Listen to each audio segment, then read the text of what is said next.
না পারি আমি আমি করি বুঝিতে না পারি কে আমি আমাতে আছে কি রত আমি আমি করি কোন শক্তি বলি বেড়ায় চলি বলি কার ভাব হলে হয় দেহ অচেতন আমি আমি করি বুঝিতে না পারি কে আমি আমাতে আছে কি রত আমি আমি করি দেহ মাঝে আছে প্রাণেরই সঞ্চার দেহ মাঝে আছে প্রাণেরই সঞ্চার তাহাতেই বলি আমি বা আমার প্রাণ গেলে চলে হবে সবাকার প্রাণ গেলে চলে হবে সবাকার কে বা কার কোথায় রবে ধৈর্য আমি আমি করি বুঝিতে না পারি কে আমি আমাতে আছে কিরত আমি আমি করি বাংলা এক্সেলেন্ট দারুণ সুন্দর হয়েছে বাংলা আরো একটা एक चर्चा कर लेते हैं बीच में ठीक है हिंदी में भी गाइए समझ में आता है जी ठीक है बंदो गुरु पद कृपा सिंधु नर रूप हरे महामोह तम पुंज जासु बचन रवि कर निकर मंगल मूरति सतगुरु मिलवे सर्वा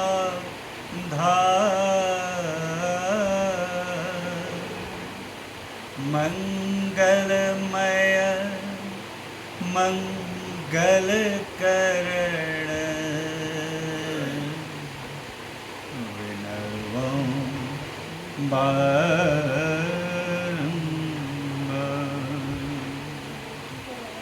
धन्य धन्य सतगुरु सुखद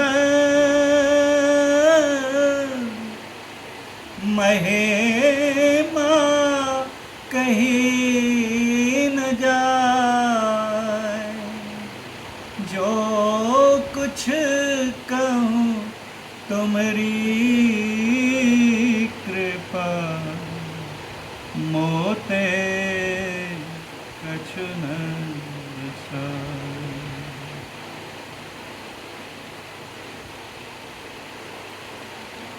बोलिए प्रेम से श्री सद्गुरु महाराज की।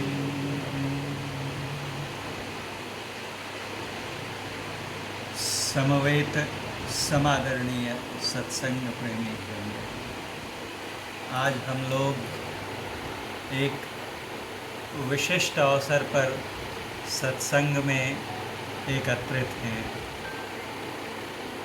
कुछ दिन हुए हमारी पूज्या माता जी इस असार संसार को छोड़कर चली गईं।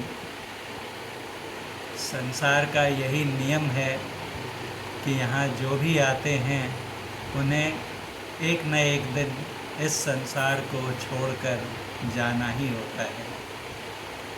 भगवान भी यहाँ पर लीला करने आए तो उन्हें भी अपनी लीला का संवरण करके यहाँ से जाना ही पड़ा। इस तरह से भगवान भी हमारे सामने एक आदर्श स्थापित करते हैं कि ये संसार नाशवान है, यहाँ पर कुछ भी स्थिर नहीं है, चाहे वो सजीव हो, लिविंग हो, या निर्जीव हो, नॉन लिविंग हो। ये घर देखिए बना है, कुछ वर्ष पहले बना है। जब पूज्य पिताजी थे तब भी मुझे मौका मिला था यहाँ आने का, उनके साथ खूब चर्चा करता था कथा, और वो ठाकुर की बहुत कहानियाँ सुनाते थे। उस समय पीछे उधर बाथरूम था, उस समय के नियम आज ही रिंकू से चर्चा कर रहे थे। तो आज देखिए वो पिताजी भी नहीं रहे, माताजी भी चली गई, और जिस मकान में वो रहते थे ये मकान हमेशा के लिए रहेगा क्या?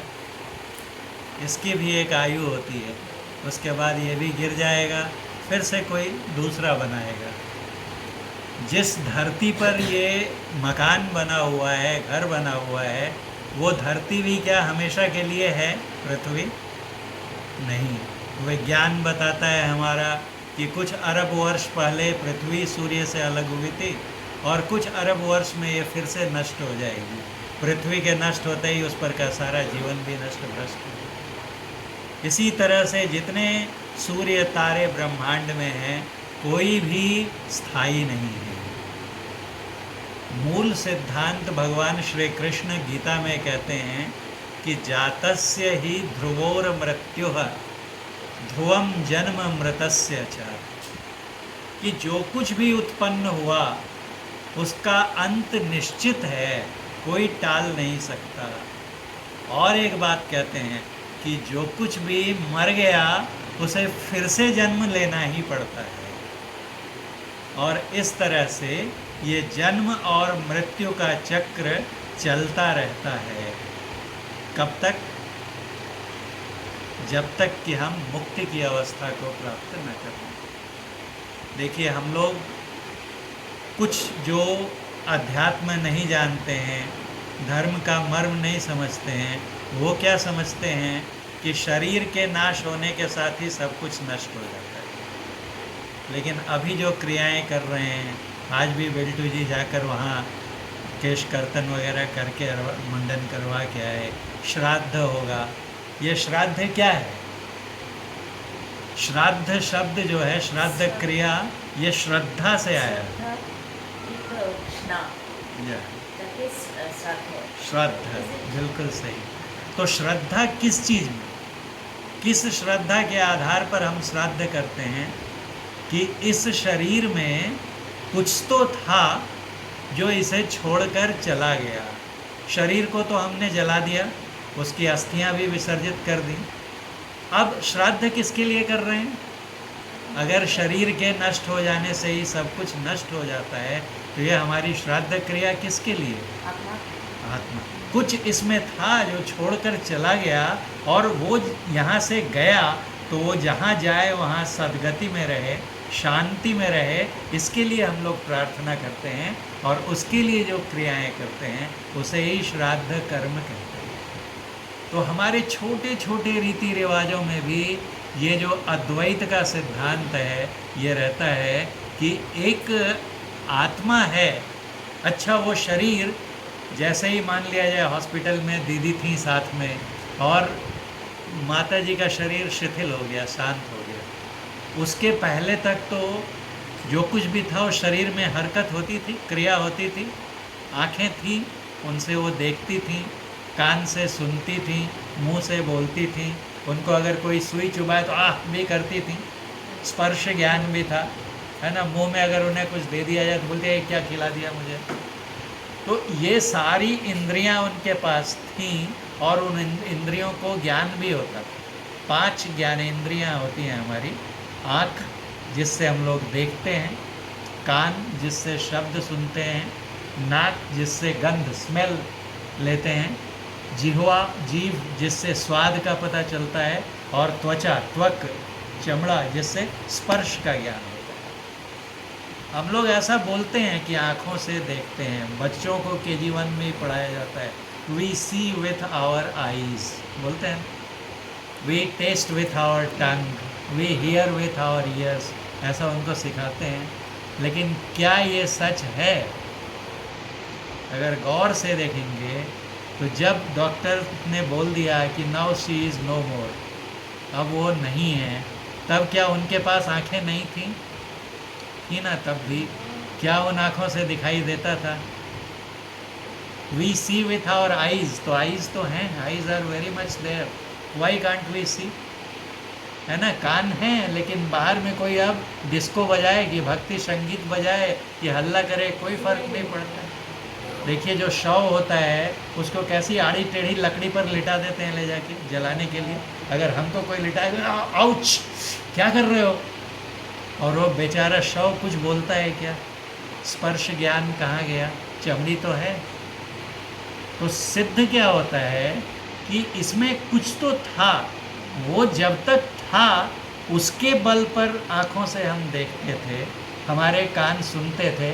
जैसे अभी बिजली चली गई थी तो हमारे पास इन्वर्टर था तब ना, नहीं तो क्या होता, बिजली की धारा चली गई तो इससे लाइट निकलनी बंद हो जाती थी, ट्यूब लाइट से, पंखे से हवा आनी बंद हो जाती थी। अगर हीटर लगाया होता हमने तो हीटर गर्मी देना बंद कर देता था और फ्रिज ठंडा करना बंद कर देता था। सब अलग अलग काम कर रहे हैं। ट्यूबलाइट से प्रकाश मिलता है ना, पंखा हवा देता है, हीटर गर्म करता है और कूलर ठंडा करता है। ये सब के काम अलग अलग हैं, लेकिन किसके आधार पर? जब तक वो इलेक्ट्रिक करंट है तब तक ये काम कर रहे हैं अपना अपना, और वो निकल के चला गया, बोलते हैं पावर ब्रेक डाउन, तो पूरा सिस्टम ब्रेक डाउन। ऐसे ही हमारे शरीर में जो अभी हमने सुना कि हम लोग कितना दुनिया में, देखिए हाय तौबा मची हुई है, किसी तरह से हम सत्ता में बने रहे हैं। उसके लिए चाहे कोई भी सत्कर्म या दुष्कर्म करना पड़े, किसी को मरवा देना पड़े, किसी को जिला देना पड़े, मेरी कुर्सी बची रहनी चाहिए, मेरा पोस्ट बचा रहना चाहिए। समाज में देखें कि लोग इसके पास इतना पैसा है, इतना दुकान है, आमी आमी कौरी। योगी पंचानन भट्टाचार्य जी का भजन हमने सुना, वो आपने सुना होगा। योगीवर श्यामाचरण लाहिड़ी जी थे, लाहिड़ी महाशय बोलते थे उनको, उनके शिष्य थे। पहले वो सन्यासी थे, बाद में जब उन्होंने लाहिड़ी महाशय के बारे में सुना तो उनके पास वाराणसी चले गए। वो बनारस में उस समय रहते थे, अभी भी उनका मकान है लाहिड़ी महाशय का वहाँ पर गए और उनसे कहा कि मुझे दीक्षा दीजिए। तो उन्होंने कहा एक शर्त पर कि पहले तुम अपना ये सन्यास धर्म छोड़ोगे, तो वापस गृहस्थ धर्म में जाओगे और इस ज्ञान का प्रचार करोगे। लाहिड़ी महाशय स्वयं गृहस्थ थे। ये भी एक नमूना है जिनका चित्र लगा के हम लोग आज उनकी छत्र छाया में बैठ के सत्संग कर रहे हैं। यहाँ देखिए 2 नमूने हैं, एक आजन्म ब्रह्मचारी रहे और एक गृहस्थ होते हुए भी ब्रह्मचर्य का जीवन बिताया उन्होंने। कहते हैं जब उनका विवाह हुआ और माँ बगल में उन्होंने देखा तो उनके मन में विचार आया कि यही वो शरीर है ना जिसके पीछे दुनिया पागल हुई रहती है, और उन्होंने निश्चय किया कि उस रूप में इस शरीर को मैं स्वीकार नहीं करता। अर्थात जो कहते थे हमेशा कि कामिनी और कांचन, ये 2 चीज़ों के चलते ही दुनिया में कदाचार है, दुराचार है ना। तो उनसे हमारी आसक्ति घटनी चाहिए। तो इसके लिए कोई सन्यासी बनकर भी उस अवस्था को प्राप्त कर सकता है और कोई गार्हस्थ्य जीवन में रह के भी उसको प्राप्त कर सकता है, कोई आवश्यक नहीं है। तो लाहिड़ी माँ से ने कहा कि तुम गृहस्थ जीवन में जाओ और हमारे इसका प्रचार करो। उनको दीक्षा दी और उन्होंने आकर बहुत सुंदर सुंदर रचनाएं की। और वही क्या कहते हैं, आमी आमी कोरी बुझीते ना पाए। ये पूरा झगड़ा दुनिया में किसका है? जिसको माया बोलते हैं। भगवान राम से लक्ष्मण जी ने पूछा ये माया क्या है भगवान? उन्होंने कहा, रामचरितमानस में है, मैं अरु मोर तोर तय माया। मतलब मैं और मोर मतलब मेरा, ये मैं हूँ और ये मेरा परिवार, मेरी पत्नी, मेरे बच्चे, मेरे भाई, मेरे बहन, मेरी संपत्ति और ये तुम्हारी संपत्ति। मैं अरु मोर तोर तय, तय मतलब तुम, तोर मतलब तुम्हारा। पूरी दुनिया में यही जो डिवीजन है ना, इसी को भेद बुद्धि बोलते हैं, इसी को द्वैत बुद्धि कहते हैं कि मैं उसकी कमीज मेरी कमीज से सफ़ेद कैसे। इसी ईर्ष्या भाव में तो हम लोग कितना अपना जीवन बर्बाद कर लेते हैं। दूसरों के सुख से जलते हैं, दूसरों के दुख में भले ही जाते हैं दुख प्रकट करने, लेकिन अंदर ही अंदर कहीं ना कहीं थोड़ी सी प्रसन्नता होती है कि कुछ तो गया, भले ही बोले ना, लेकिन ये मनुष्य का स्वभाव है। तो कहते हैं कि हम लोग ये ऐसा क्यों करते हैं, ये जो हमारा स्वभाव है, व्यवहार है, ये ऐसा क्यों है? इसलिए है कि बूझीते ना पारी, क्योंकि हम अज्ञान में हैं, हम समझ ही नहीं पाते हैं। के आमी, आमी बोलते हैं, लेकिन आमी ये मैं कौन है इसका हमें ज्ञान नहीं है। जिस समय हम ये समझ जाएंगे कि वास्तव में मैं कौन हूँ, उस समय ये मैं और तुम का झगड़ा ही मिट जाएगा। क्योंकि तब हमारी अवस्था कैसी होगी, तो आत्मवत सर्वभूतेषु, सभी जीवों में मुझे अपना ही स्वरूप दिखाई देगा। तो हम सबसे ज़्यादा प्यार किससे करते हैं? अगर कोई प्रश्न करे और हम ईमानदारी से उत्तर देना चाहें, भलाई दिखाने के लिए I love you more than my life बोलते हैं ना, तुम मुझे प्राण से प्यारे हो, लेकिन सच में ऐसा कुछ होता नहीं है। सबसे ज़्यादा प्यार हम स्वयं से करते हैं। पत्नी बहुत अच्छी है और लगातार हमारा अपमान करते रहे, कोई हमारी बात नहीं माने, न ढंग से कुछ घर में व्यवहार करे, इधर जाए उधर जाए, तो हम क्या करते हैं? Okay, divorce. फिर कहाँ गया I love you more than my life. माता और पुत्र में भी अगर पुत्र सदैव माता को या पिता को सताता रहे, ऐसा बाहर में काम करे कि उनसे उनकी बदनामी हो, तो अंत में पिता क्या कहते हैं कि ऐसे पुत्र से तो पुत्रहीन होना ही अच्छा है। कुछ लोग तो अपना वो क्रियाकर्म वगैरह कर लेते हैं खड़े वैसे जल वल डाल के कि आज से तुम मेरे लिए ख़त्म। तो ये पिता पुत्र का रिश्ता किस पर आधारित था? अपने स्वार्थ पर था ना। प्रेम तो भगवान करते हैं हमसे कि हम दिन भर में कितने गलत काम करते हैं, आज तक जीवन में कितने पाप किए, और अगर वो पिता के जैसा वो भी रुष्ट हो जाए, वो परम पिता, तो हमें कहीं नरक में भी ठिकाना मिलेगा क्या? ये सांस लेते हैं, स्वामी रामकृष्ण जी कहते थे, हमारे गुरु महाराज कहते थे कि सो जाते हैं तब भी हमारी सांस चलती रहती है, हृदय धड़कता रहता है। ये किस शक्ति के बल पर? हम तो कुछ नहीं करते हैं ना। जब हम सो जाते हैं तो हमको कोई ज्ञान रहता है क्या? जब सुषुप्ति अवस्था में चले गए, प्रगाढ़ निद्रा में चले गए, तो हमको तो ये भी पता नहीं रहता कि हम सांस ले रहे हैं कि नहीं ले रहे हैं। तब हमारी सांसों को कौन चलाता है? तब हमारी धड़कनों को कौन चलाता है? बोलते हैं कि आत्मा भटकता है, आत्मा चला जाता है, शरीर पड़ा रहता है जब सोए रहते हैं। जी हाँ, तो क्या बात है, उसको थोड़ा अच्छा से बता ठीक है, उस पर भी आते हैं। तो फिर ये जो होता है, देखिए क्या कह रहा था मैं, हाँ, तो जब सुषुप्ति में चले जाते हैं तब तो हमें कुछ ज्ञान नहीं रहता है, लेकिन तब भी हमें जीवित कौन रखता है? ये परमात्मा शक्ति है। वो तो हमसे कभी चिढ़ता नहीं। हम कितने, कभी कोई घूस लेता है, कोई किसी का मर्डर कर देता है, कोई जो नहीं करने योग्य व्यभिचार करता है, लेकिन सबको क्षमा करते रहते हैं। और हम कितना क्षमा करते हैं? तो हमारा जो स्वभाव है वो स्वार्थ पर आधारित है, समझ रहे हैं ना। लेकिन जिस समय हम सच में अपने को पहचान जाएंगे, के आमी? ये बहुत बड़ा सवाल है। एक शिष्य अपने गुरु के घर पहुंचा और दरवाजे पर नॉक किया, तो अंदर से शिष्य गुरु पूछते हैं कौन? तो शिष्य कहता है यही समझने तो आया हूँ आपके पास। क्योंकि जीवन भर देखिए मैं क्या है, तो दिस इज़ माई बॉडी, ये मेरा शरीर है बोलते हैं ना। तो जब मेरा शरीर है तो मैं शरीर हो सकता हूँ क्या? जैसे ये मेरी शर्ट है, ये मेरा कुर्ता है, तो मैं कुर्ता हूँ क्या?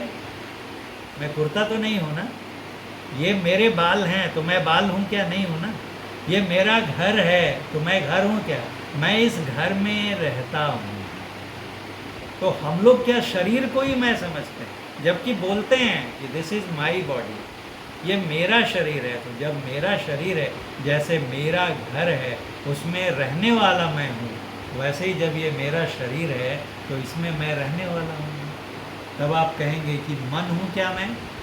तब हम कहते हैं कि नहीं नहीं, आज सत्संग में गया लेकिन मेरा मन नहीं लग रहा था वहाँ, बार बार कहीं दूसरी जगह ख्याल आ जा रहा था, मेरा मन नहीं लग। तो मन भी क्या हो गया? मेरा। मन को कंट्रोल करना वो वही कला है।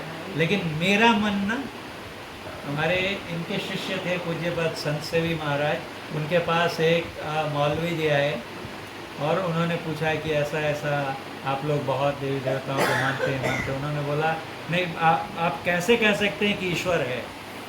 आपने देखा तो नहीं है ईश्वर को। तो उन्होंने कहा कि अच्छा आप कुछ पढ़ते लिखते हैं? तो उन्होंने कहा हाँ मैं किताब पढ़ता हूँ। तो बोले कब तक पढ़ते हैं? बोले जब तक मेरा मन करता है। बोले आपका मन या आपकी पत्नी का मन? मजाक में कर रहा हूँ। तो उन्होंने कहा क्या बात कर रहे हैं, मेरा मन? तो बोले अच्छा आपका मन है? बोले हाँ। देखा है आपने मन को? फिर कैसे मानते हैं कि आपका मन है? सिर्फ कोई चीज़ दिखाई नहीं देती है इसलिए नहीं है, ऐसा नहीं है। खैर अभी हम लोग क्या कह रहे थे कि मेरा मन, तो मन भी मेरा है, यानी मैं मन भी नहीं हो सकता। फिर क्या कहते हैं, मेरी बुद्धि। बच्चे को प्रॉब्लम दिया, बोलता है इससे डिफ़िकल्ट प्रॉब्लम मैं सॉल्व कर लेता था, लेकिन आज पता नहीं क्या हो गया, एग्ज़ाम में मेरी बुद्धि ही काम नहीं कर रही। यानी बुद्धि भी मेरी है, माई माइंड, माई इंटेलेक्ट। तो मैं न शरीर हूँ, न मन हूँ, न बुद्धि हूँ, तो हूँ कौन मैं? तो कहा कि इन सब को जो पावर देता है, शरीर को जो काम, शरीर को जो क्रियाशील बनाता है, मन जिसके आधार पर मनन करता है ना, बुद्धि जिसके आधार पर कार्य करती है, वो जब तक इनके साथ जुड़ा रहता है तब तक इनसे कुछ होता है, और वो निकल जाता है तो ये सब बेकार हो जाते हैं। वही तुम हो। एक महात्मा ने बहुत सुंदर उत्तर दिया, मैं कौन? तो बोला कि देखो, जो तुम देख रहे हो ना वो तुम नहीं हो, और जो देख रहा है वो तुम। मिरर के सामने खड़ा था, दर्पण के सामने, बोला जो तुम देख रहे हो वो तुम नहीं हो। दर्पण में क्या देखेंगे हम? अपना ही शरीर, उसी का प्रतिबिंब दिखता है। तो कहा वो तुम नहीं हो, शरीर तुम नहीं हो, तो तुम क्या हो? तो जो देख रहा है। कौन देख रहा है? तो फिर से वहीं पहुंचेंगे कि आँखों से देख रहे हैं। जिंदा रहते हुए भी आँखों से बहुत बार हम नहीं देखते हैं, और किसी दूसरी आँखों से देखते हैं। कैसे? तो मैं आपको उदाहरण देता हूँ कि अभी हो गया सत्संग, प्रसाद हो गया, सब चले गए, हम लोग भोजन हो गया,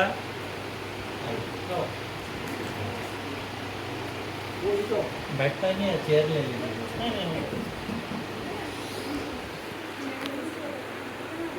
चेहरे बस।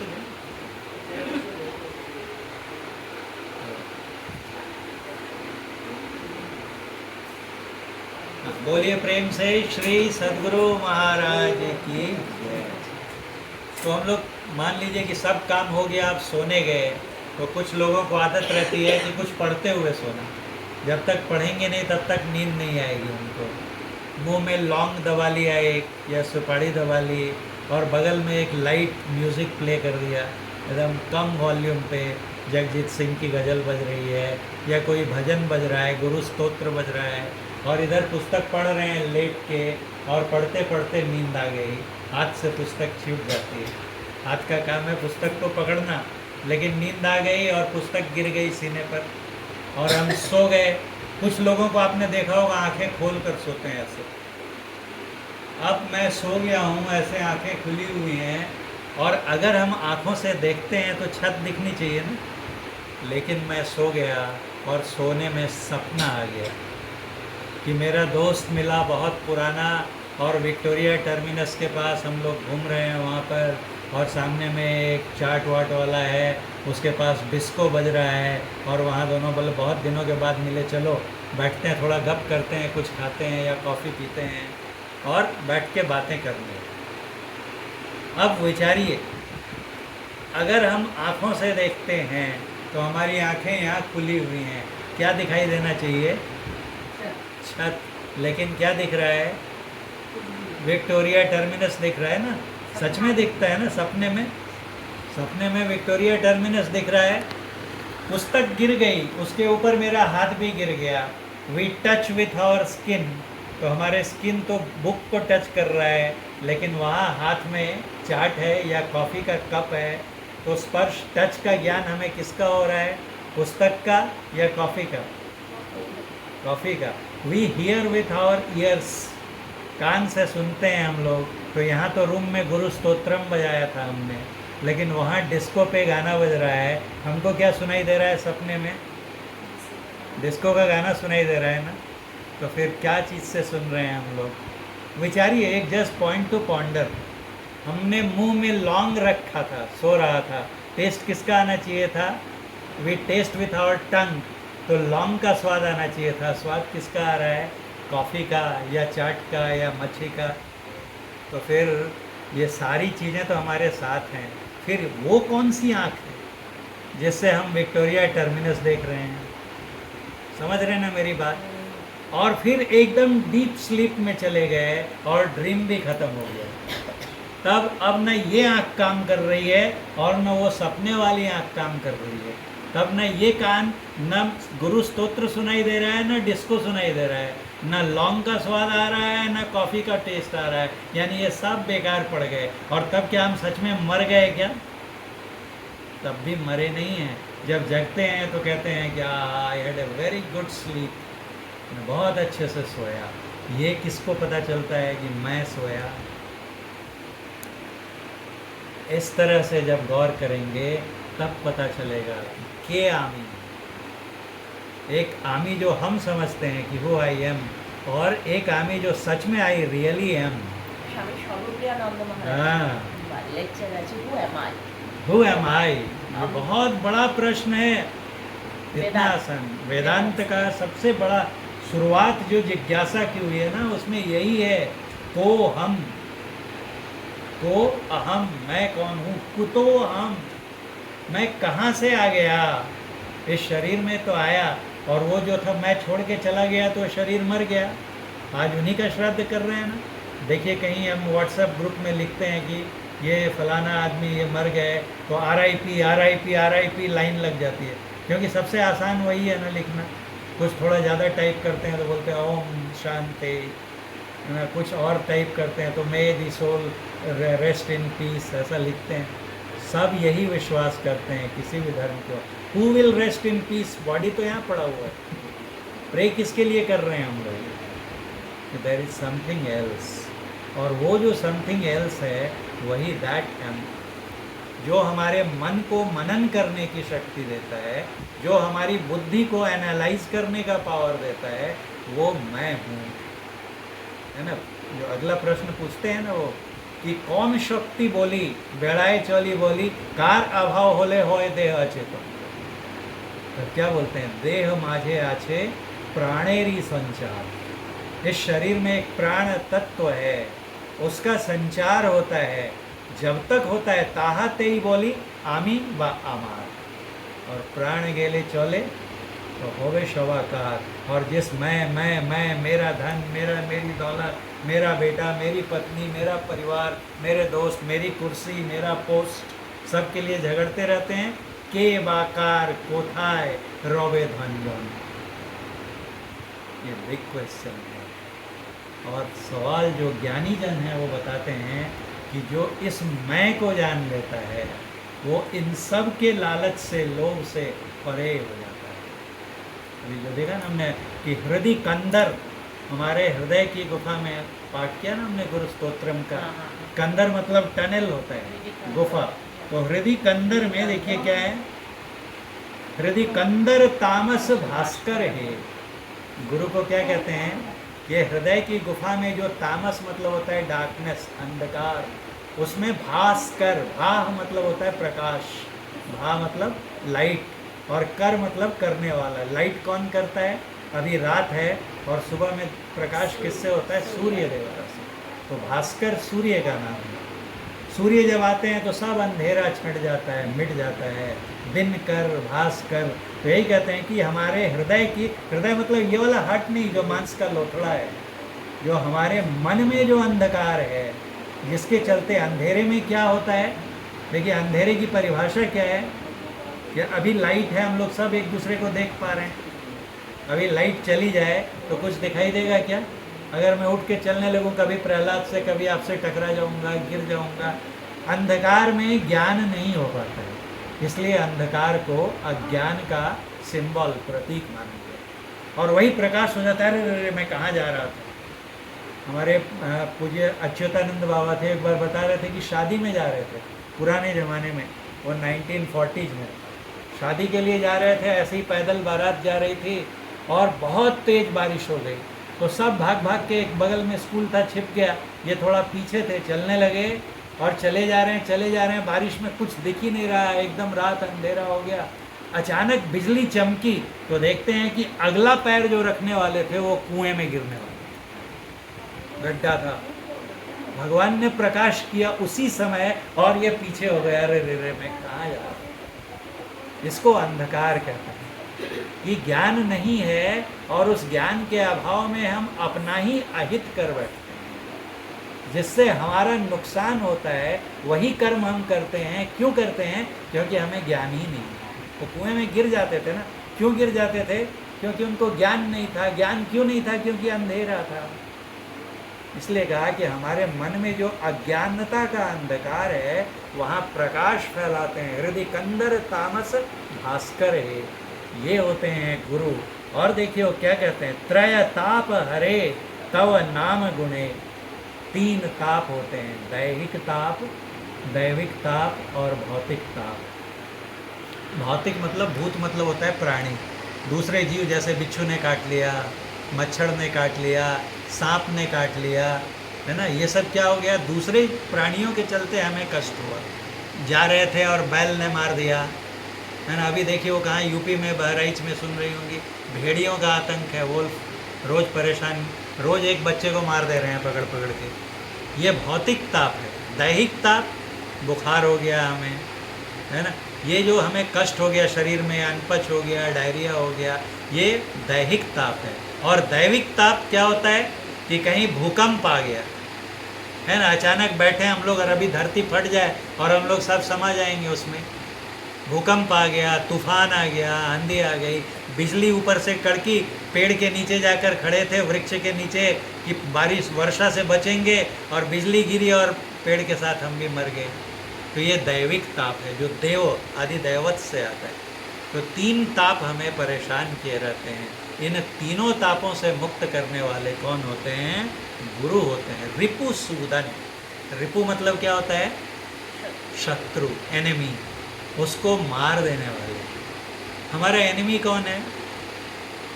अगर हम ऐसा बोलेंगे, मान लीजिए इनसे मेरी नहीं जमती है, तो हे गुरु इनको मार दो, तो मारेंगे क्या गुरु इनको? बोलेंगे तू मेरा शिष्य होने लायक ही नहीं है। असली रिपु कौन है, शत्रु कौन है?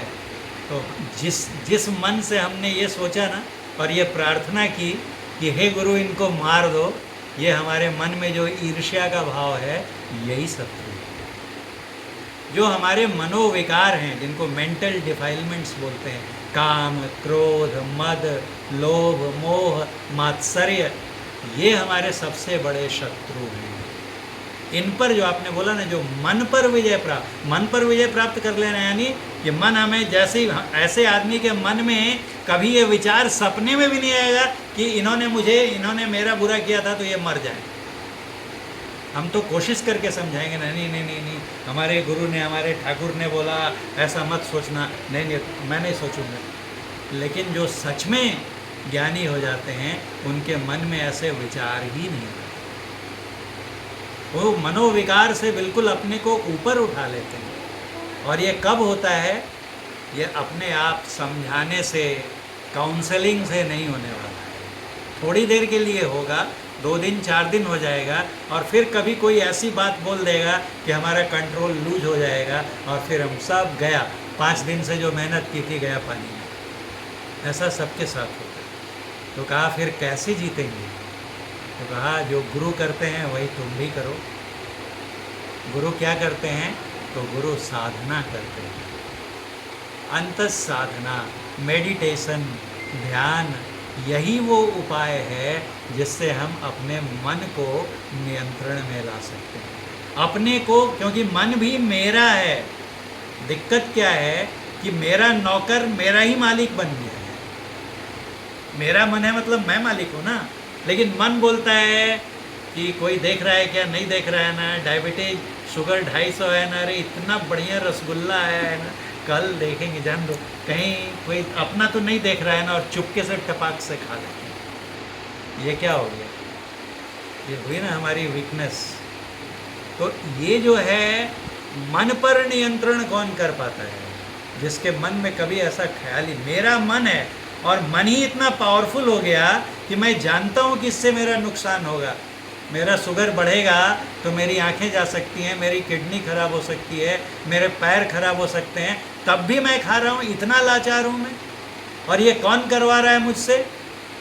देखिए, अगर यहाँ से ट्यूब से डाल के, यहाँ से ट्यूब फोड़ के और उसमें रसगुल्ला डालें, कि पनीर बटर मसाला डालें, कि मिर्ची डालें, कि गोबर डाल दें, कुछ पता चलेगा क्या हमको? ये सारा जो लफड़ा है ये 4 इंच की जीवा का है।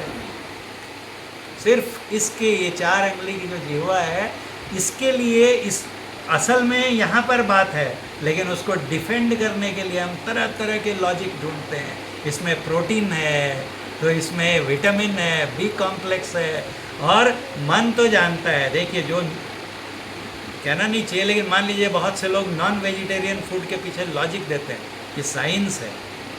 मैं कहता हूँ ठीक है, साइंस है, इससे ऐसी चीज़ मिलती है जो वेजिटेरियन डाइट में नहीं मिलती है। तो आप मुझे बॉइल्ड मीट खा के दिखाओ, बस, नमक भी नहीं उसमें। आप उसको न्यूट्रिशन के लिए खा रहे हो ना, तो लो, काटो, बॉईल करो और खा जाओ उसको, नॉट इवन सॉल्ट। तब आप खाएंगे क्या? नहीं, वो तो बढ़िया से पकना चाहिए, खूब मसाला डालना चाहिए उसमें। क्यों? तब हाँ, स्वाद होना चाहिए। और ये स्वाद के लिए हमको ललचाता कौन है? तो ये जीवा खाती, इसको कोई स्वाद मिलता है क्या? जीवा से पूछिए तो बोलती है नहीं। खुश कौन होता है? मन खुश होता है। मज़ा आ गया। आज जो इनके यहाँ पार्टी थी ना, इतना बढ़िया मेन्यू था कि एकदम झाड़ग्राम में तो ऐसी पार्टी नहीं हुई। ये मन करवा रहा है हमसे, जबकि मन मेरा है, मैं आई एम द लॉर्ड। लेकिन हमारा जो सर्वेंट है वही हमारा मालिक बन बैठा है। हमें फिर से उस पर अपना आधिपत्य सिद्ध करना है, बस इसी का झगड़ा है। तो ये साधना है, जो ध्यान है, ये मन पर नियंत्रण करके अपने को उससे, अपने को मतलब कि आत्मा मन से अलग है। आत्मा है तो मन है, आत्मा है तो बुद्धि है, आत्मा है तो शरीर है। हम इन सब को छोड़ के ऊपर उठ सकते हैं। कैसे? तो कहा कि अभी जो है हमारे शरीर में, मन में आत्मा मिली हुई है। कैसे मिली हुई है? तो उदाहरण देते हैं कि जैसे दूध में घी मिला हुआ है, दूध समझते हैं, मिल्क, उसमें घी रहता है, क्लैरिफाइड बटर। दूध में घी रहता है कि नहीं? घी कहाँ से निकलता है? दूध से ही निकलता है। 1 लीटर में मान लीजिए कि अगर 150 ml घी निकलता है, तो आधे लीटर में 75 ml होगा। इस तरह से 100 ml में, 1 बूंद में भी कुछ ना कुछ तो घी होगा ना। यानी पूरे दूध में घी फैला हुआ है। घी से हम लोग पूड़ियाँ छानते हैं, पूड़ी छानते हैं ना घी में। दूध से पूड़ी छान सकते क्या? क्यों? दूध में तो घी मिला हुआ है। क्योंकि जो काम सिर्फ घी से हो सकता है वो दूध मिले हुए घी से नहीं हो सकता। तब क्या करना पड़ेगा कि दूध से घी को अलग करना पड़ेगा, तब उससे वो काम होगा जो सिर्फ घी कर सकती है, दूध नहीं कर सकता है। दूध में पूड़ी बेल के खूब गर्म करके कढ़ाई में और पूड़ी डालेंगे तो और वो गुड़ मुड़ के गोला बन जाएगा, पूड़ी कभी नहीं बनेगी उसकी। और उसी दूध को मथते हैं, दही बनाते हैं, मथते हैं और फिर उससे घी निकल जाता है और अब घी दूध से अलग हो गया। अब पकड़ के घी को दूध में डाल भी देंगे तो it will float on milk, वो उसमें मिलेगा नहीं, उसके ऊपर तैरता रहेगा और उस घी में आप पूड़ियाँ छान सकते हैं। ऐसे ही जो हमारी आत्मा है ये परमात्मा के दर्शन कर सकती है, लेकिन अभी क्यों नहीं कर पाती है? क्योंकि अभी जैसे दूध में घी मिला हुआ है, उस घी से पूड़ियाँ नहीं छान सकते, वैसे ही शरीर में जो आत्मा मिली हुई है उससे परमात्मा दर्शन नहीं हो सकता। ये कच्चे घड़े के समान है। रामकृष्ण परमहंस जी महाराज से पूछा कि एक ज्ञानी जो होता है वो फिर वापस आता है क्या? जैसे आपने पूछा ना कि फिर जन्म होता है, फिर मर जाएंगे, फिर जन्म हो जाएंगे, तो कोई ऐसा है क्या जिसका कभी जन्म, एक बार मर गया अब उसका पुनर्जन्म नहीं होगा? तो कहा कि हाँ होता है। बोले किसका? तो बोले ज्ञानी पुरुष का, उनके हाँ ईश्वर कोटि का। जो ज्ञानी होता है ना वो ईश्वर को पा करके ईश्वरी हो जाता है। ऐसे जो ज्ञानी पुरुष होते हैं वो फिर जन्म नहीं लेते हैं, अगर लेते हैं तो अपनी इच्छा से लेते हैं कि चलो बहुत से लोगों का लोक कल्याण करना है तो कुछ करके आते हैं। और उन्होंने उदाहरण दिया रामकृष्ण ठाकुर ने कि कुम्हार समझते ना, कुंभकार जो घड़े बनाता है, वो घड़े बनाता है और उसके बाद उसको सूखने के लिए धूप में रखता है। उसमें से कुछ अभी पके नहीं रहते हैं पूरे, कुछ कच्चे रहते हैं और कुछ पके हुए रहते हैं। और उन्होंने उदाहरण दिया कि मान लो कि उधर से गाय आ गई, झुंड गाय का आ गया, उसने देखा नहीं, रोड पे निकाल के रखा है, उसके ऊपर से गाय चली गई, मारा, झुंड था गायों का, मारा, पैर से जो पक्के घड़े थे फूट गए और जो कच्चे घड़े थे वो भी सब इधर उधर हो गए। अब कुम्हार आता है और वो देखता है कि जा ये तो सब फोड़ दिया इसने, तो अब जो पक्के घड़े थे उसको क्या करता है? उससे फिर घड़ा बना सकता है क्या? तो उसको उसके टुकड़े को उठाता है और बाजू में फेंक देता है। और जो कच्चे घड़े को मार के गाय ने खराब कर दिया था उसको फिर से समेटता है और पानी में ले जाके उसको घोलता है और फिर घड़ा बना देता है। और अगर मान लिया जाए कि गाय उसको फिर से फोड़ दे तो, और तब भी वो कच्चा है, तो फिर से उसको बनाएगा घड़ा। तो इस उदाहरण से उन्होंने क्या समझाया कि जो कच्चा घड़ा है वो फिर से घड़ा बनेगा, है ना, लेकिन जो घड़ा पक गया अब उसको कुम्हार दोबारा घड़ा नहीं बना सकता। ऐसे ही जो ज्ञानी जन होते हैं, फिर से घड़ा बना दिया, मतलब एक बार वो घड़ा बना था वो नष्ट हो गया, कच्चा था, और दोबारा घड़ा बना दिया। जैसे हम अभी मर जाएंगे तो नष्ट हो गया, एक यमराज रूपी गाय आई और एक लात मारा हमको और अब मर गए। और फिर भगवान रूपी कुम्हार आता है, देखता है कि अरे ये तो अभी मिट्टी ही है कच्ची, बस पकड़ के फिर बना देता है और फिर कहीं दूसरी जगह हमें फेंक देता है, हमारा पुनर्जन्म। इसलिए रामकृष्ण परमहंस जी से पूछा कि पुनर्जन्म होता है क्या, तो उन्होंने यही उदाहरण देके बताया था, जीव कोटि नहीं है। बिल्कुल सही बात। तो एक जीव कोटि का जीवात्मा हुआ और एक ईश्वर कोटि का मुक्त आत्मा हो गया। इन दोनों में ये जो अंतर आता है, जो जीव कोटि में रहेंगे तो हम बार बार जन्म लेते रहेंगे, और अगर ईश्वर कोटि के मुक्त आत्मा हो जाएंगे तो अब हमें भगवान रूपी कुम्हार भी दोबारा नहीं जन्म दे सकता है, अपनी स्वेच्छा से हम आ सकते हैं कि लोगों का भला करना है। तो वो उसको उन्होंने कहा विद्या माया। जो ऐसे ज्ञानी पुरुष होते हैं, पढ़ेंगे उनका साहित्य तो मिलेगा आपको कि, है ना, हाँ इसमें मिलेगा कि वो विद्या माया के सहारे उसकी शक्ति पर आते हैं और फिर से जन्म लेकर और लीला करते हैं और लोगों का उपकार करके फिर से अपने धाम में चले जाते हैं। लेकिन उनको कोई कष्ट वैसा नहीं होता है जैसा हमें। मान लीजिए बुद्ध भगवान थे, उनको लास्ट में पेचिस की बीमारी हो गई, तो उनके शिष्य ने पूछा कि आपको कष्ट होता है क्या? तो उन्होंने कहा कि जब मैं समाधि में चला जाता हूँ तो मुझे कुछ पता ही नहीं चलता है कि मेरे शरीर के साथ क्या होता है, लेकिन जब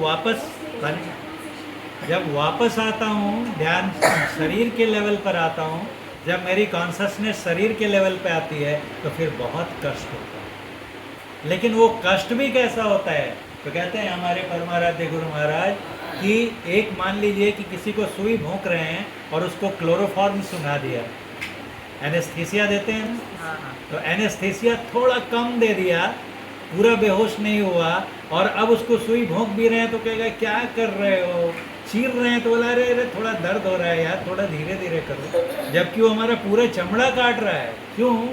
क्योंकि हमारे ऊपर वो क्लोरोफॉर्म का नशा। तो ऐसे जो ज्ञानी पुरुष होते हैं उनको शरीर में कोई दुख भी, हम लोग जानते हैं स्वामी रामकृष्ण परमहंस जी को गले का कैंसर हो गया था लास्ट में, लेकिन वो कहते थे कि ऐसे दर्द होता है जब मैं शरीर में रहता हूँ, शरीर भाव में, देह भाव में रहता हूँ, लेकिन जब मैं अपने को ऊपर उठा लेता हूँ तो मुझे क्या फर्क पड़ता है। और बोले भोजन, तो बोले मैं तुम्हारे हाथों से मैं भोजन करता हूँ, जो तुम खाते हो नरेंद्र वो मुझे मिलता है। कभी कभी उनको लोग प्रसाद चढ़ाते थे तो उनके जीवन में आया है कि ओम कालिकाय नमः है कह के और प्रसाद खुद ही खा लेते थे। मतलब वो खुद बताते हैं कि मैं ही माँ काली हूँ। हमने तो काली माता को भोग लगाया ना, और वो मंत्र भी बोल रहे हैं ओम कालिकाय नमः, और इधर डाल रहे हैं, अपने मुंह में डाल रहे हैं। मतलब काली माता कौन हुए? उन्होंने बताया कि मैं ही हूँ। इस तरह की उन्होंने साधना की।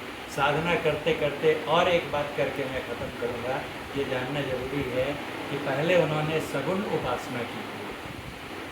सगुण उपासना किसको कहते हैं?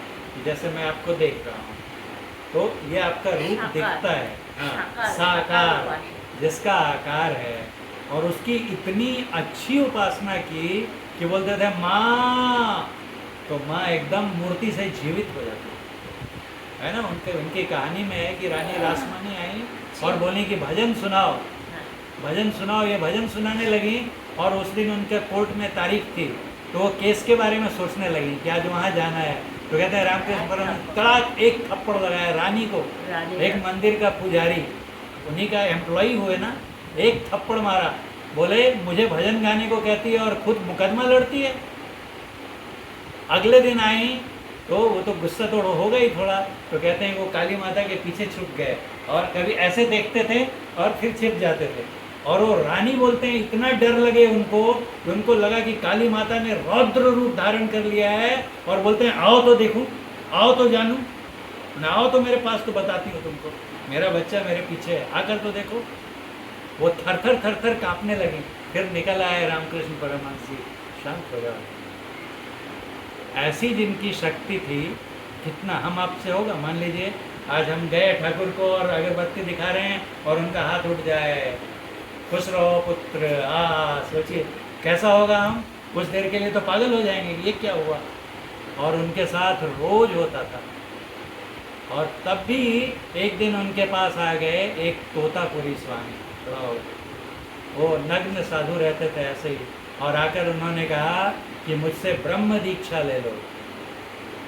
रामकृष्ण परमहंस जी ने बोला मुझे किसी दीक्षा उच्छा की आवश्यकता नहीं है। बोले मैं तो साक्षात माँ से बात करता हूँ, माँ काली मुझे दर्शन देती हैं, मेरा दिया भोग लगाती हैं। तो बोलते हैं कि एक काम करो, तुम अपनी उन माता से ही पूछ लो जाकर। तो गए मंदिर कहते हैं और आवाज़ लगाई माँ को, माँ, तो माँ आ गई, प्रकट हो गई। कहते माँ एक नोंगटा ऐसे छे न, एक नंगा आया बोले और बोलता है कि ब्रह्म दीक्षा नहीं है ना। बोले ब्रह्म दीक्षा? तो मैं उसको बोला तुमने क्या बोला?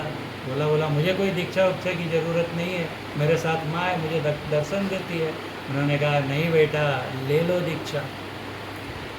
रोने लग गए वो रामकृष्ण परमहंस जी, रोने लग गए। कहते हैं क्या बात कर रही हो माँ, तुम मेरे बुलाने पर प्रकट होती हो, दर्शन देती हो, और तुम मुझे बोल रही हो कि अभी भी दीक्षा लेना मुझे ज़रूरी है। तो फिर मेरी इतने दिनों तक मेरी साधना करने का, आपकी साधना करने का फल क्या हुआ? तो माता ने कहा बेटा, इतने दिनों तक जो तुमने मेरी पूजा की उसका फल है कि कुआं खुद चल के प्यासे के पास आए। इतने बड़े ज्ञानी पुरुष जिनके खोज में ही लोगों की उम्र बीत जाती है, वो स्वयं तुम्हारे द्वार पर आकर तुमसे दीक्षा लेने को कह रहे हैं। तब माँ के कहने पर ये दोबारा गए और बोले ठीक है बताओ। और कहानी है कि जो साधना उन्होंने 30 सालों में की थी उसको इन्होंने 3 दिनों में किया, क्योंकि इनका पहले का अभ्यास इतना था। जो साकार उपासना बहुत अच्छे से करते हैं उनमें ये योग्यता आ जाती है कि वो निराकार उपासना कर सके। इसलिए वो आवश्यक है, ऐसा नहीं कि वो ऑप्शनल है। उसको अच्छे से करेंगे तो आगे बढ़ेंगे। तब भी अगर आप पढ़ेंगे और डिटेल में तो आता है कि जो उन्होंने विधि बताई थी कि आंख बंद करके और सामने देखना है, वो बताना अलाउड नहीं है, दीक्षा में बताते हैं। तो जो तोतापुरी जी ने उनको बताया कि आंख बंद करके और तुम्हें सामने देखना है, कोई रूप नहीं देखना है, और विधि बता दी। रामकृष्ण परमहंस जी गए ध्यान करने, ध्यान किए, इनका वर्षों का अभ्यास था, माँ काली का रूप सामने खड़ा हो गया मानस पटल पे। कितना भी कोशिश करें इनसे हो ही नहीं। वापस गए, अगले दिन उन्होंने पूछा किया, तो बोले किया लेकिन हुआ नहीं। बोले क्या हुआ? तो बोले माँ आ जाती है सामने। बोले नहीं, बिल्कुल सामने देखो, माँ नहीं दिखना चाहिए, बस सिर्फ एक पॉइंट, सिर्फ एक पॉइंट दिखना चाहिए। पॉइंट किसको कहते हैं? जिसमें लंबाई चौड़ाई मोटाई कुछ नहीं। इतना अपनी दृष्टि को सूक्ष्म करना है। सिर्फ माँ को भी देखना बहुत मुश्किल है। अगर आप सोचेंगे, मैं आपको बोलता हूँ कि सिर्फ मुझे देखिए और कुछ नहीं दिखाई देना चाहिए, कोशिश करके देखिए, 10 मिनट आधा घंटा कोशिश करिए। आप सिर्फ मुझे देखने की कोशिश करेंगे तो इधर भी दिखेगा, इधर भी दिखेगा, इधर भी, ऊपर भी दिखेगा। इतने बड़े एरिया को भी सिर्फ इतना ही दिखे, इसका अभ्यास बहुत मुश्किल है। उसका अभ्यास रामकृष्ण परमहंस जी को अच्छे से हुआ। दूसरे दिन गए, फिर कोशिश की, फिर माँ खड़ी हो जाती। फिर तीसरे दिन आए उनके पास, बोला अब हुआ? बोलते नहीं होता है, माँ खड़ी हो जाती है। कहते उनको गुस्सा आया तोतापुरी जी को, और एक कांच ग्लास समझते ना, ग्लास का एक ब्रोकन ग्लास का पीस था ऐसा नुकीला, उसको उठाया और यहाँ भोंक दिया इनके, यहाँ ध्यान लगा। बोले इसको सुषुम्ना बोलते हैं, आज्ञा चक्र है ना, दशम द्वार, यहाँ ध्यान लगा। बोले उसका क्या करूँ? बोले काट दो उसको। फिर बैठे ध्यान में, फिर माँ आई और इस बार उन्होंने ध्यान लगाया और सामने परमात्मा का जो सूक्ष्मतम रूप, जिसे भगवान श्री कृष्ण ने अणोरणीयाम कहा, अणु से भी अणु, स्मॉलर दैन द स्मॉलेस्ट, वो जो परमात्मा का फॉर्म है वो इनको दिखा।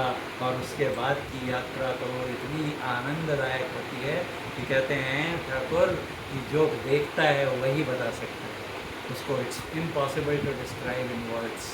थोड़ा बहुत समझा सकते, लेकिन वो जो ब्लिस है, वो प्लेजर है, वो इनडिस्क्राइबेबल है। चौथे दिन गए, बोला हुआ? तो बोले हुआ। बोले क्या किया? तो बोले वो फिर से आई, माँ का चित्र आया, इस बार क्या किया? बोले उसके टुकड़े टुकड़े कर दिए। बोले किस चीज़ से? तो बोला उसी तलवार से जिससे वो आती थी।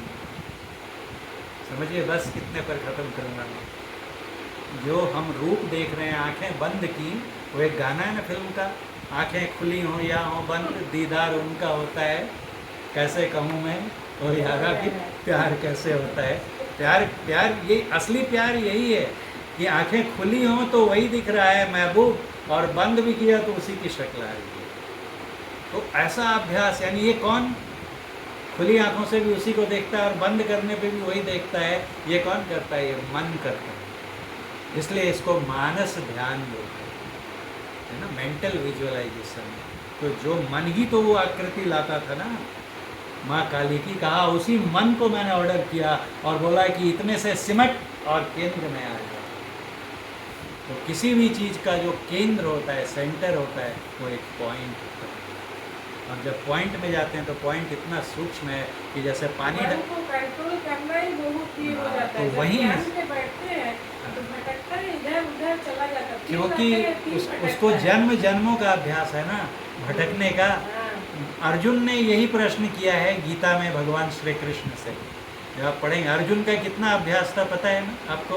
कहानी, द्रोणाचार्य अपने पूरे 100 कौरवों और 5 पांडवों को जब शिक्षा पूरी हो गई तो ले गए और टारगेट दिया उनको कि एक पेड़ की एक शाखा पर, ब्रांच पर एक छोटी सी चिड़िया रख दी, बड़े पेड़ की, और बोला इसकी आँख पे निशाना लगाना है। और एक एक करके बुलाते थे, बोले तानू, अभी हम लोग ओलंपिक्स में देख रहे थे ना आर्चरी, और बोले आप पहले रुको, अभी लगाना नहीं है निशाना, बताओ क्या दिख रहा है। तो मैक्सिमम लोग बोलते थे पूरा पेड़ दिख रहा है, कोई बोलते थे उसकी ब्रांच दिख रही है, कोई बोलते थे चिड़िया दिख रही है, सबको फेल कर दिया, हटो।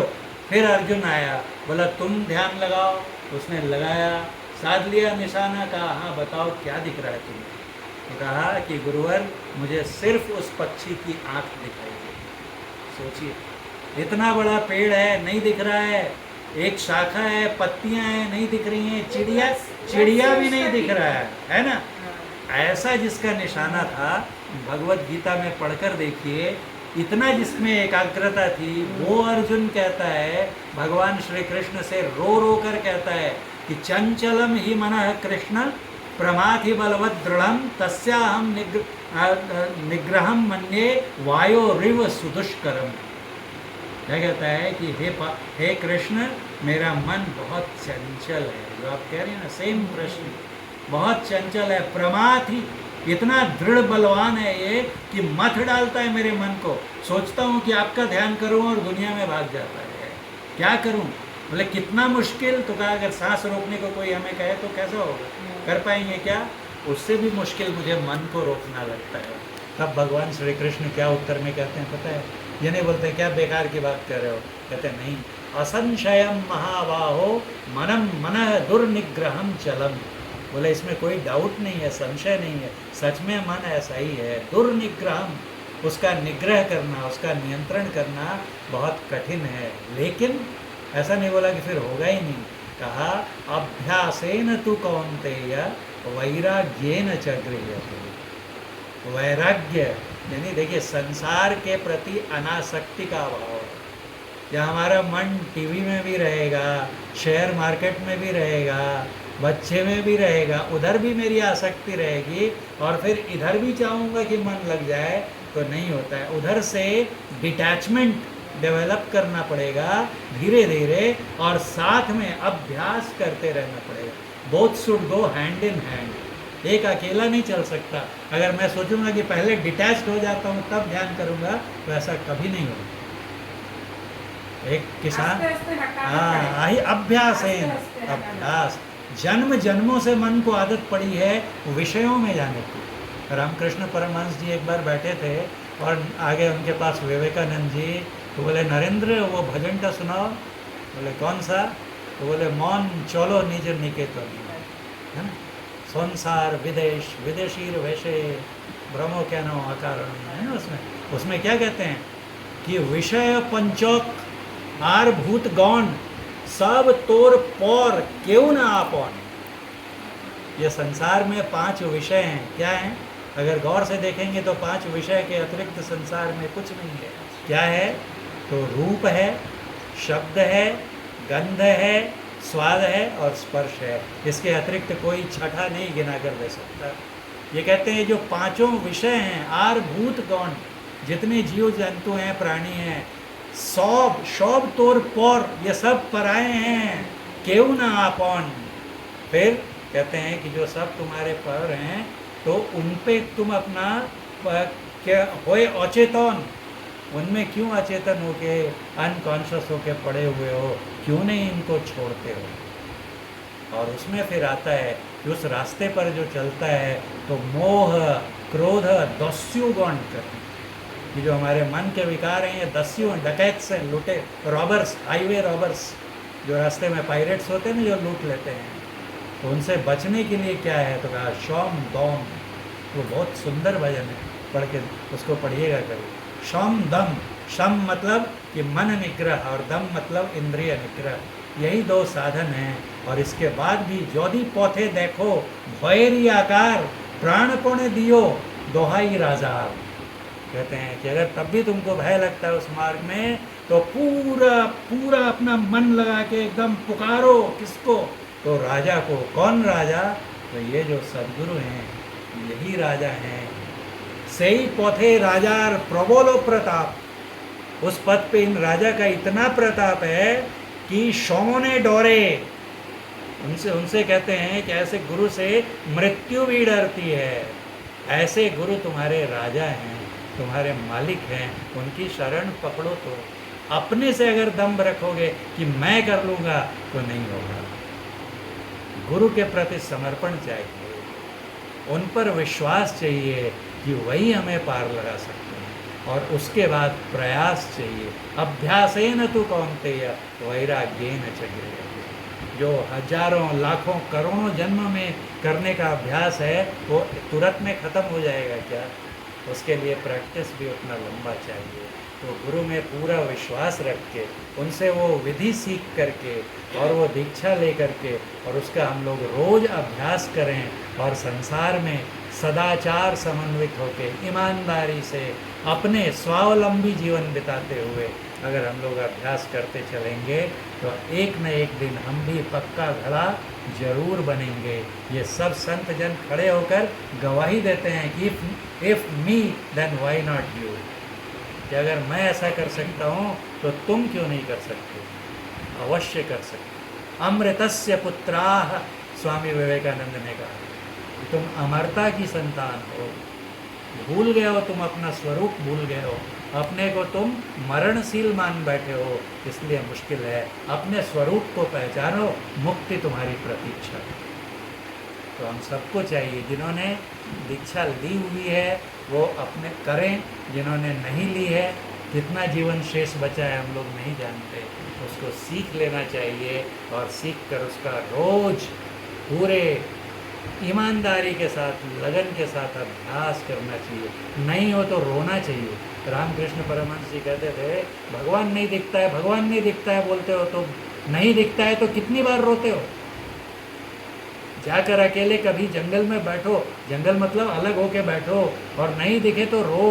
स्वामी विवेकानंद जी के बारे में कहते हैं कि उनको जब ध्यान में सफलता नहीं मिलती थी तो इतना रोते थे, सोने जाते थे कि उनका पूरा तकिया गीला हो जाता था। तब मिलते हैं ना जब भगवान देखते हैं कि इसमें सच में ये इतना ईगर है, इसमें इतना है अंदर से कि नहीं कातरता व्यग्रता, ये मेरे बिना अब नहीं रह सकता है, तो बस खड़े ही तो रहते हैं। तो अगर नहीं होता है तो कमी हमने, इनके ज्ञान में कमी नहीं है और परमात्मा में कमी नहीं है। तो ऐसे गुरुओं को हमें उनके पाद पद्मों में प्रणाम करके पूर्ण विश्वास रख के और रोज़ निरंतर ध्यान का अभ्यास करना चाहिए। साथ में अपने सारे काम करते हुए, कुछ छोड़ने को नहीं कहते, सब करते हुए। तो फिर एक दिन ऐसा आएगा कि हमारे लिए किसी को श्राद्ध करने की आवश्यकता नहीं, हम उस मुक्त अवस्था को चले जाएंगे कि अब मुझे पुनर्जन्म पुनर्मृत्यु आवागमन का कोई भय ही नहीं रहेगा।